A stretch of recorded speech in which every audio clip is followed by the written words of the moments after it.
You might find it hard to stomach the fact that, long before the headlines and the funeral tributes, Chaka Khan had already tried to defy every grudge and every bitter comparison to reach out and save Whitney Houston. She stepped over ego, over rivalry, over pride. And yet, every time she came close, someone or something pushed her away. So what, or what kind of force, kept her at a distance?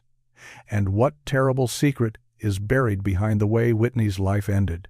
Tonight, we reopen a file that has sat in the dark for decades and trace a horrific truth that has been whispered about but never fully faced. The strange bond between Whitney Houston and Chaka Khan didn't begin like a friendship. It began like an omen. From the very first moment their paths crossed, it was as if an invisible thread quietly tied them to the same fate, one steeped in glory, but also in ruin. The story starts in the biting winter of 1980 in New York City. Outside, the avenue glowed with neon signs and traffic lights, but nothing could compete with the magnetic pull of Carnegie Hall, where a different kind of brightness awaited inside. That night, the auditorium was overflowing, the seats filled with people leaning forward, waiting for one name: Chaka Khan. Behind the curtain, half hidden by thick velvet folds, a 7-year-old girl stood quietly, almost blending into the shadows. Whitney Houston was there only as a background singer for her mother. No one glanced at her twice. No one imagined that this slim teenager, clutching her nerves in silence, would one day stand as the most formidable rival to the very star everyone was there to adore. Then, Chaka appeared, and the room detonated. Her hair was a wild, voluminous halo of curls, her metallic dress caught every ray of light, and her voice sliced through the air like fire. When Sweet Thing began, the audience rose, dancing, shouting, losing themselves as the spotlight clung to one woman and one woman only. It was an image of power and pleasure, a blinding electric beam that swallowed everything else on stage. Whitney didn't move. She stood frozen, her eyes wide, absorbing every breath, every note. In that instant, she felt both awe and a creeping dread. This was the path to glory, yes, but it was also a narrow road that ran straight toward an abyss. Because behind the sequins and stage lights, everyone in that world knew Chaka was drowning in alcohol, cocaine, and chaotic love affairs. After the show, as Chaka walked off stage with a cigarette still burning between her fingers, her gaze drifted for a second and locked with Whitney's. Just a passing moment. A few seconds at most. But for Whitney, it burned into her memory like a scar. Who could have guessed that this fleeting glance in a crowded backstage hallway would begin an obsessive, tangled connection that would stretch on for 3 decades? Outside in the lobby, small clusters of people were already talking about the show. They mentioned the young girl with that crystal-clear voice who had backed up her mother. Some shrugged and said, "She's good, but she's no Chaka." Tancer. Others lowered their voices and said, "Give it time. In a few years, she'll replace this entire generation." Those casual comparisons were the first sparks. For Whitney, they became a quiet fuel. For Chaka, they were the first warning flares on the horizon. And that warning didn't have to wait long for an answer. Just 2 years later, that invisible thread pulled them together again, this time not on a grand stage, but inside a smoky studio. On the 14th of June, 1982, at Electric Lady Studios in Greenwich Village, Whitney slipped into the room as just another name on a list of backup singers for a modest project. The air was heavy with cigarette smoke and the sting of cheap whiskey. Guitar riffs and drum fills cut through the haze as musicians tuned up and joked. Whitney sat off to the side, quietly watching, not yet the center of anything. Then the studio door opened, and Chaka Khan walked in. Her eyes were lined with exhaustion from too many late nights, but her presence was still a storm that bent the room toward her. Among veteran artists and well-worn session musicians, her arrival shifted the atmosphere instantly. Conversations stopped, heads turned. And then, at a routine moment, a simple test vocal from the young girl in the corner. The noise drained from the room. Whitney opened her mouth to sing, and her fresh, bright voice flowed out with a confidence that didn't match her age. That was the first time Chaka truly heard Whitney Houston, not from a distance on a shared bill, but up close, with nowhere for the sound to hide. After the session, the musicians buzzed among themselves in low, excited tones. On one side, they said, was the established, raw, gritty diva whose voice carried years of pain and rebellion. On the other, a new, untouched tone, smooth but powerful, with the potential to swallow the older generation whole. From that moment, the connecting thread between them stopped being just coincidence. It began to look like destiny. Just 2 months later, on the 22nd of August 1982, the industry caught its first clear glimpse of the two women side by side. At an after-recording party in Manhattan, under dim lights and over loud music, Chaka and Whitney stepped into the same frame. The contrast was impossible to ignore. On one side, a seasoned star already known for drugs, scandalous relationships, and headlines that read like warnings. On the other, a 9-year-old girl whose eyes still held a softness, still used to standing behind her mother, not in front of the crowd. Yet it was precisely that contrast that glued them together in the minds of those watching. According to a Billboard piece from the 10th of September 1982, insiders had begun whispering about Whitney Houston, a young singer from New Jersey who had caught the attention of veteran Chaka Khan. That note, buried in the pages of a trade magazine, quietly announced a shift that would soon become impossible to deny. In December 1982, during another long night at Electric Lady, a scene unfolded that felt almost prophetic. Whitney sat in her usual corner, notebook in hand, carefully jotting down details. Chaka arrived hours late, hair disheveled, her steps just a little unsteady. When the producers finally convinced them to try a harmony part together, the difference between them became almost unsettling. Whitney's voice rang out, clear and sharp, soaring on pitch without effort. Chaka's tone was hoarse, rough-edged, soaked with experience and bad habits. But when those two voices met, something chilling happened. They blended into a sound that stunned the room, a strange, beautiful collision of two eras. It was like hearing two generations argue and agree at the same time. From those cramped, smoky studios, rumors filtered out into the wider world. People began to speak of a peculiar bond. Chaka as the elder sister, Whitney as the heir. One star at her peak, another just beginning to blaze into view. Guess what was waiting around the corner? For a few years, the picture seemed deceptively calm. Chaka and Whitney shared studios, smoke, jokes, and late-night laughter. On the surface, it looked like they were simply two artists passing each other in the corridors of fame. But a quiet shift was already underway. On the 14th of February 1985, Whitney Houston released her self-titled debut album. At first, it sounded like a risky experiment. Could this young voice from New Jersey really carve out a place in a world already packed with soul and pop titans? But month after month, her tender ballads slipped into every radio rotation, every bar jukebox, every record store display. By October 1985, Saving All My Love for You had climbed all the way to #1 on the Billboard charts. The message was unmistakable. This wasn't just a promising newcomer. This was a phenomenon. For the first time, the industry understood that the ground beneath their feet was moving. Whitney's image, white dress, gentle smile, angelic tone was everywhere at once. Rolling Stone hailed her as the new voice of America. The photos were soft, polished, immaculate, carefully curated to feel both pure and profitable. The machine had found its perfect face. Ebony described her as a fledgling bird, finally breaking free of her mother's shadow. Who could have imagined that in the span of a single year, Whitney Houston would become the youngest diva to stand shoulder to shoulder with the veterans who had dominated the stage for decades? Chaka Khan, meanwhile, continued to score her own victories. Her 1984 album I Feel For You kept her name in the conversation, and the title track even earned her a Grammy for Best R&B Vocal Performance. But the impact of Chaka's success, though real, didn't shake the earth the way Whitney's rise did. It was in that quiet imbalance that a new kind of unease began to sprout.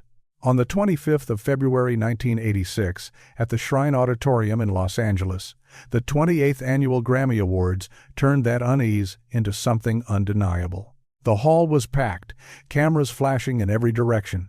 When Whitney Houston's name was called for Best Female Pop Vocal Performance for Saving All My Love for You, the whole room surged to its feet. The roar of applause seemed endless. Whitney walked to the podium glowing, sparkling like a star that had just pierced the edge of the sky. But somewhere in another row, Chaka sat almost completely still. To the audience, she was smiling, clapping along like everyone else. But according to those who watched her closely, there was a clouding in her eyes, a darkness quietly settling in. When the show ended, the whispers rolled in from every corner. The press dubbed Whitney the perfect successor in the Black Diva lineage.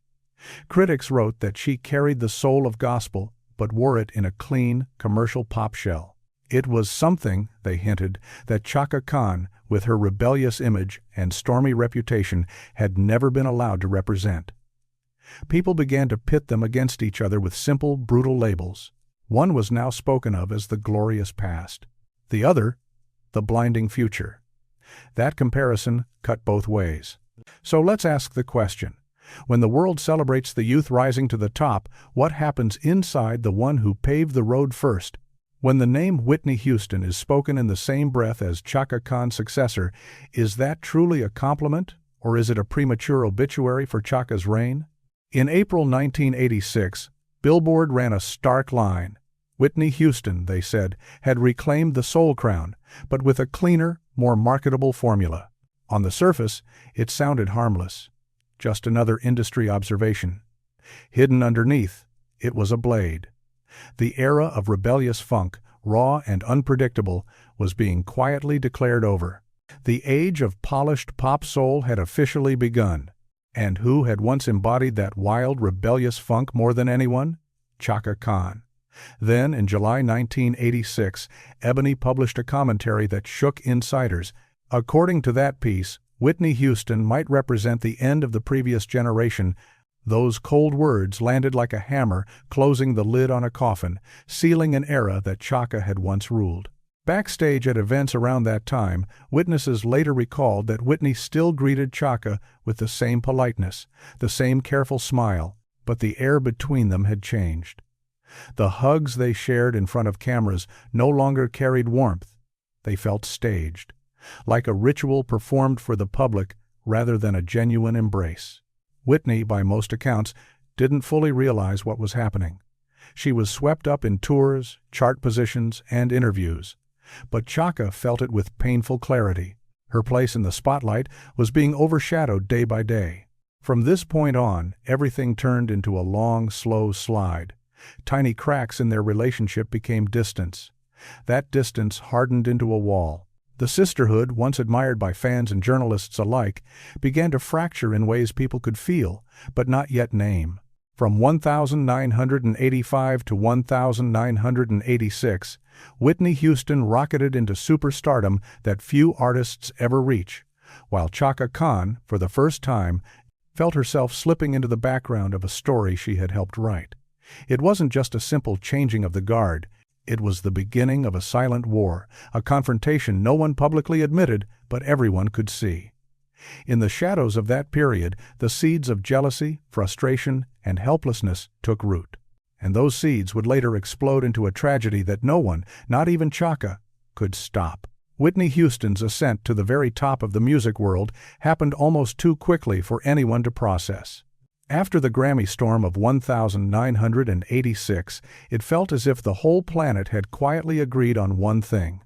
She wasn't just a great singer, she was the voice of a generation. Hit after hit, multi-platinum records, sold-out tours stretching from New York all the way to Tokyo, every step she took seemed to confirm the myth. In the glittering haze of the late 1980 seconds, Whitney Houston was America's angel. But behind those dazzling spotlights, something darker began to slide in from the edges. People like to say, when the light is at its brightest, the shadow is at its deepest. For Whitney, that shadow had a name, Bobby Brown. They met when Whitney had already become a global star, while Bobby was the rebellious ex-member of New Edition, young, defiant, and unpredictable. On paper, their worlds should never have collided. But when they did, it was like fire meeting gasoline. They were drawn to each other in a way that felt fated, dangerous, and unstoppable. From that moment, the carefully crafted angelic image that Clive Davis and the label had built around Whitney began to show its first cracks. At first, the press treated their relationship like a thrilling love story of opposites: the good girl and the bad boy, the saint and the troublemaker. Magazine covers sold well. Headlines were playful, but as time passed, the tone shifted. Bobby Brown began taking Whitney to parties that stretched until morning rooms where bottles never stopped pouring and lines of cocaine were laid out openly on gleaming glass tables. When paparazzi photos surfaced, showing Whitney slumped in the back of a limousine, eyes bloodshot, expression vacant, the rumors that had once been dismissed suddenly felt inescapable. This was no longer gossip. It was something you could see. Ironically, just as Whitney started to spin downward, Chaka Khan was trying to claw her way back from the same abyss. The older star, who had nearly lost her career in the 1,970 seconds to heroin and alcohol, was now fighting to reinvent herself. Chaka walked away from the endless parties, entered rehab, and tried to rebuild a life piece by piece. While Whitney was slipping deeper into the night, Chaka was dragging herself back into the daylight. That cruel contrast made their story even more bitter. One woman was descending into the hole Chaka knew all too well. The other was trying to climb out of it with bleeding hands. Then came a summer night in 1,989 inches, Chicago, when the tragedy stopped being just an idea and became a scene you could picture. It was a lavish party by the river, the kind of event where money seemed to hang in the air. Neon lights reflected off the water. The room was thick with cigarette smoke, and disco music shook the walls. Whitney Houston appeared in her usual armor, a glittering dress, a radiant smile, a star's posture. But her eyes told a different story, tired, unfocused, dim. Her voice was a little too loud, her words just a bit slurred. On a nearby table, half-empty liquor bottles were scattered among lines of white powder. The guests were laughing, shouting, dancing like there was no tomorrow. In one corner, though, Whitney's body language betrayed her. She trembled, laughed harder than the joke required, and then, without warning, slumped forward like a puppet whose strings had been cut. At that exact moment, Chaka Khan walked in. She had been invited to meet some producers, to talk work, not to walk into a distorted replay of her own past. But what she saw was chilling. A young diva on the verge of self-destruction, bathed in the same blurry party lights that had nearly destroyed Chaka a decade earlier. Without hesitating, Chaka rushed to Whitney's side, grabbed her, and pulled her out into the hallway. Out there, the sound changed. No more pounding bass, no more screaming guests, just ragged, uneven breathing. Sweat beaded on Whitney's forehead. The smell of drugs mixed with expensive perfume and alcohol clung to the air. In that hallway, Chaka was no longer a jealous rival or a wounded elder. She was a survivor, a woman who had already died once inside addiction and somehow clawed her way back. Now, she saw her younger self staring back at her through Whitney's glassy eyes. But fate did not allow that rescue to last. Within moments, Whitney's friends spilled into the hallway, their voices light, their movements careless. They pulled her from Chaka's arms, laughing off the incident as just another wild night, and dragged her back into the neon-soaked room. The music swallowed her again. Chaka stood alone in the dark corridor, frozen. The red light from the party doorway cast a harsh glow across her face, catching the sweat and the anger and the fear. In that instant, she knew she had just touched a fracture in Whitney's life, a crack that might never be sealed again. That night in Chicago would later be remembered like a prophecy. After that moment, Whitney's downward slide barely paused. The press started catching more and more of the damage. There were stories of canceled shows blamed on exhaustion, public arguments with Bobby Brown, and a slowly eroding public image that had once seemed untouchable. For Chaka, the worst part was not watching the public tear down the perfect angel they had once worshipped. It was recognizing every step of Whitney's collapse as a path she herself had walked before. Only this time, there was no one in the wings strong enough to pull Whitney back. The irony grew sharper as the 1,990 seconds began. On the surface, Whitney's star only got brighter. In 1992, The Bodyguard turned "I Will Always Love You" into something more than a hit. It became a global phenomenon. The single reportedly sold over 20 million copies worldwide. Whitney wasn't just a black star anymore. She was the pop icon of the entire planet. On screen, she was the soft, gentle leading lady, the love interest every audience rooted for. Off-screen, she became for a time the wealthiest black woman in entertainment. While the world was hypnotized by that fairy tale, the darkness behind the curtain thickened. Bobby Brown, the man Whitney had chosen, brought with him a life filled with addiction, volatility, and endless scandal. Tabloids plastered their covers with photos of the couple shouting on sidewalks, being escorted out of clubs, or stumbling through crowds. Whitney's once bright eyes looked increasingly hollow. Her smile grew strained. And yet, people still clung to the fantasy. They believed that voice was invincible. They believed that angels don't fall. Until one summer night in July 1995, in Miami, when the myth collapsed in real time. The American Airlines Arena was packed. Over 15,000 fans filling every seat, tickets sold out weeks beforehand. After rumors of her absences and cancellations, this show was supposed to be her triumphant return. The stage design was grand, bathed in blue light. As the intro music began, anticipation rippled through the crowd. Whitney appeared in a sleek, form-fitting white dress, stepping into the spotlight with that familiar, dazzling smile.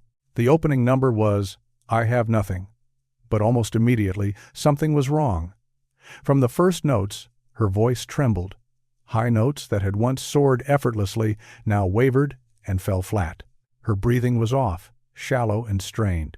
The audience, expecting perfection, went quiet, then tried to lift her with applause. Whitney pushed on, moving into greatest love of all. But her eyes were distant, unfocused. After only a handful of songs for, according to those present, she abruptly turned and rushed off stage. Her image froze on the big screen as she disappeared from view, leaving thousands of fans in anxious confusion. Backstage, things were far from the polished calm the public imagined. Whitney collapsed. Her skin was slick with sweat, her face pale, her hands shaking uncontrollably. Tech crew members shouted for a doctor. Staff members scrambled for water, towels, anything that might help. The hallway that usually echoed with jokes and last-minute instructions now buzzed with panic. It was in the middle of this chaos that Chaka Khan appeared again. Chaka was in Miami that day. Not on tour, but because, as friends later said, she had a bad feeling about Whitney. Some claimed she decided at the last minute to fly in and see for herself how Whitney was really doing. When word raced through the building that Whitney had collapsed backstage, Chaka ran toward the restricted area, heart thudding. She tried to push through, her voice rising, but two large bodyguards blocked her path like a closed door made of muscle and stone.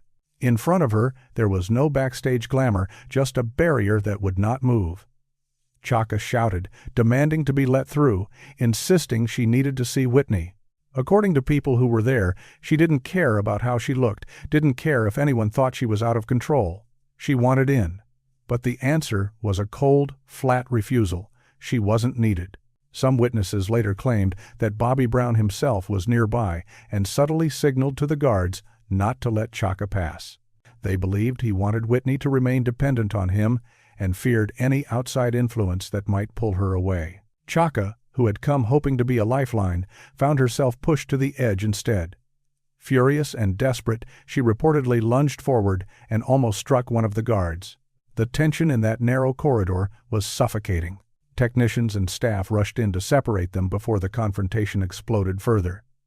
Chaka's voice broke as she cried out, "She's dying in there, and all you care about is her image." But all she received in return were indifferent stares and rigid, unmoving shoulders. Inside the guarded room, Whitney was being calmed with a sedative administered by a private doctor. Her condition, at least for the moment, stabilized. But they didn't call an ambulance. They didn't rush her to a hospital, where records and witnesses would create a trail. According to people within the camp, the fear wasn't for Whitney's life, it was for her reputation. The show had been sold out. The star had to remain flawless in the public eye. Better to risk her health, even her life, than to let a picture of her on a stretcher leak to the press. Chaka was eventually escorted away from the backstage hallway, tears streaking down her face. Later that night, she found herself standing alone in the parking lot, staring up at the arena roof. The blue stage lights still pulsed in the dark, and music thumped faintly through the concrete as if nothing out of the ordinary had happened. Inside, the show business machine kept turning.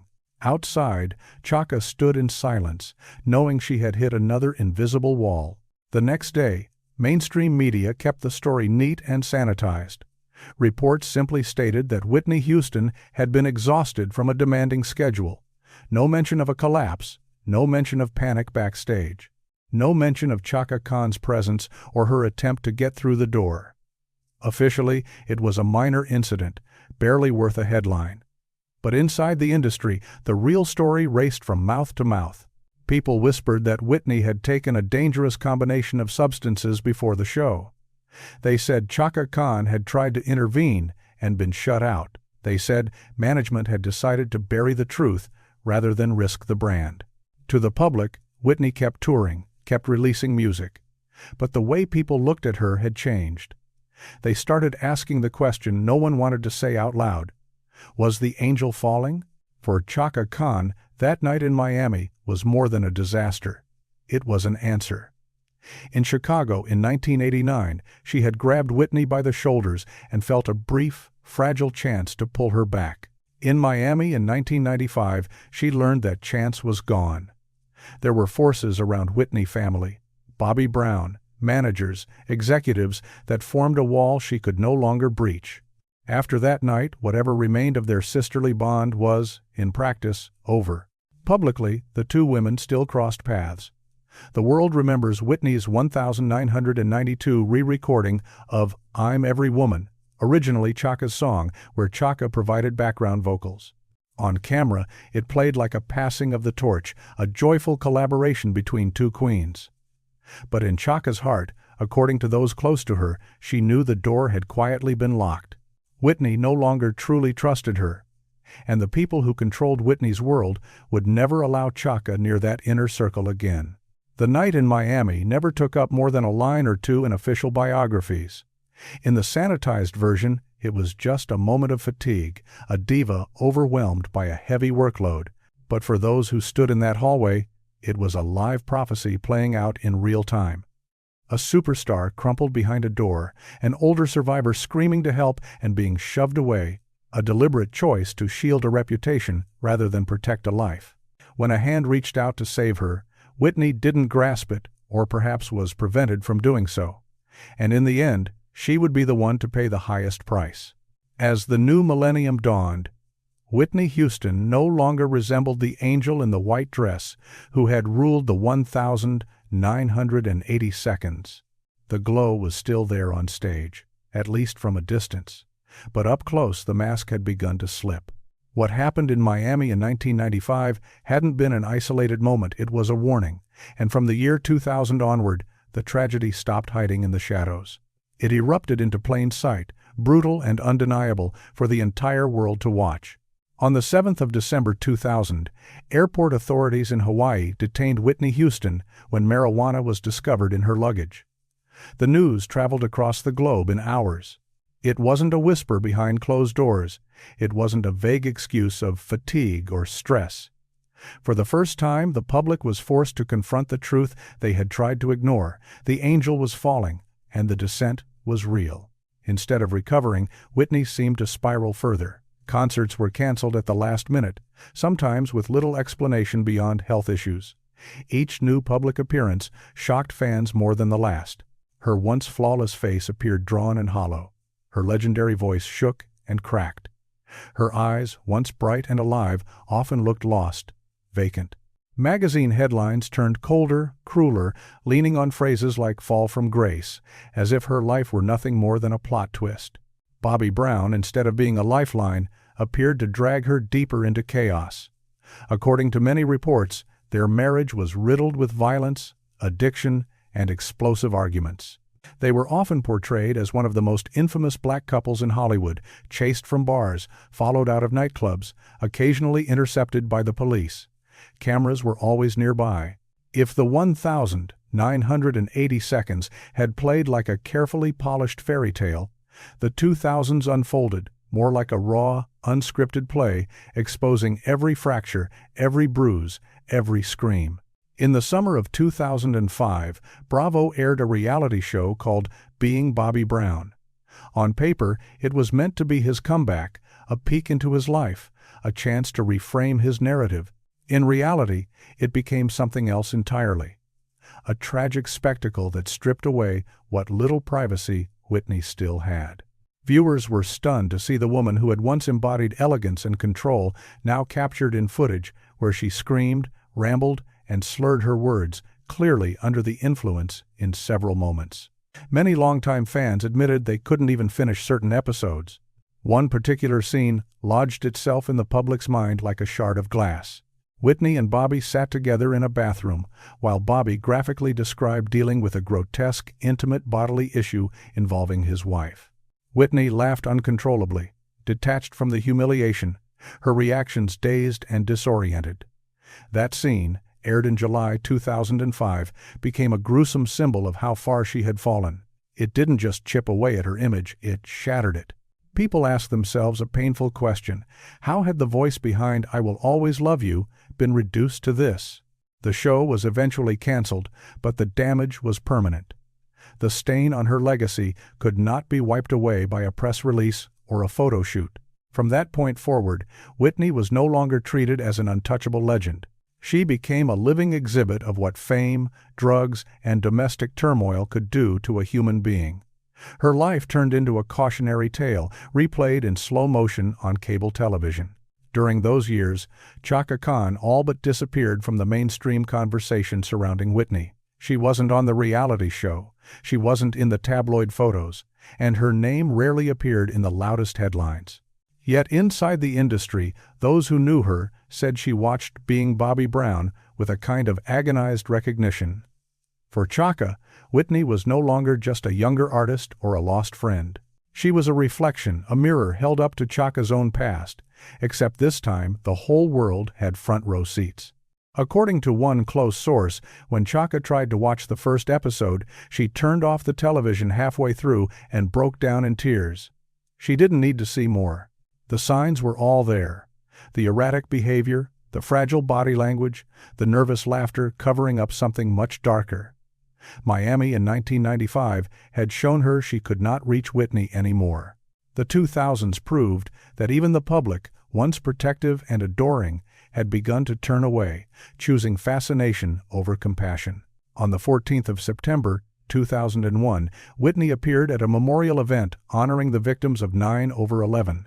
When she stepped in front of the cameras, people had to look twice. She was so thin that some barely recognized her. The loose, baggy clothing she wore couldn't hide how much weight she had lost. Photographs of that day spread rapidly through newspapers and magazines. Fans didn't argue over vocal technique or chart positions anymore. They worried that they were looking at a woman disappearing in plain sight. Then, in September 2006, Whitney officially filed for divorce from Bobby Brown. On paper, it looked like a possible turning point, a chance to break free. But by then, a decade of addiction, chaos, and public humiliation had done its damage. The golden voice that had once stunned the world was now a fragile shadow of what it had been. Throughout the 2000s, older fans sometimes described her with a chilling phrase: a voice that had died, but a body that kept going. A fellow singer who had worked with her once put it bluntly: when Whitney entered a room, they said, the aura that used to arrive before her was gone. What lingered instead was the smell of cigarettes, alcohol, and disappointment. It was as if the light had been switched off and only the smoke remained. In a few rare interviews from that era, Chaka was asked about Whitney. She didn't rant, she didn't accuse. She simply said quietly, "I tried, but some souls can't be saved." It sounded less like a judgment and more like a confession from someone who had reached out, been shoved aside, and now had to live with the knowledge that her warnings had gone unheard. If the 1,980 seconds were the years of pure light, and the 1,990 seconds were the period when hairline cracks began to appear beneath the shine, then the 2000s were the years of open collapse.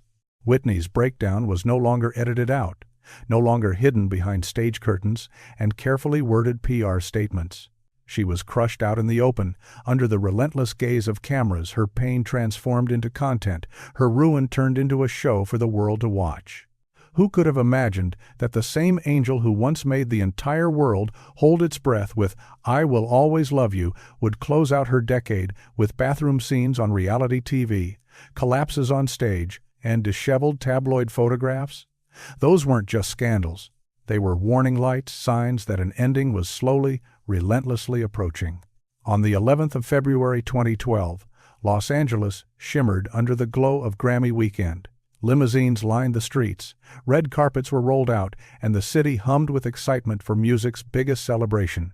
But at the Beverly Hilton Hotel, something else had slipped quietly into the building. While photographers were testing their flashes and sound crews were checking their levels, death was already moving toward the fourth floor. No one knew that within a few hours, one of the greatest voices in history would take her last breath in almost complete silence. All around the city, people were getting ready for the parties, the televised performances, the glitz, but up on that fourth floor, Whitney Houston had become almost unrecognizable, even to those who loved her. It was said that she had once lived like a queen, yet at 48, she now looked less like royalty and more like a lost spirit drifting through the corridors of a life that no longer fit. The day before, photographers had captured images that instantly unnerved the public. Her hair was disheveled, her dress strap slipped down her shoulder, her pale face slick with sweat. She had pushed her way into a rehearsal, her movements agitated, her voice and eyes frantic. One witness was heard whispering, "That's not Whitney anymore." At the time, it was just a stunned comment. Looking back, it sounded like a prediction. The next morning, a hotel server arrived at room 434 with a tray of food.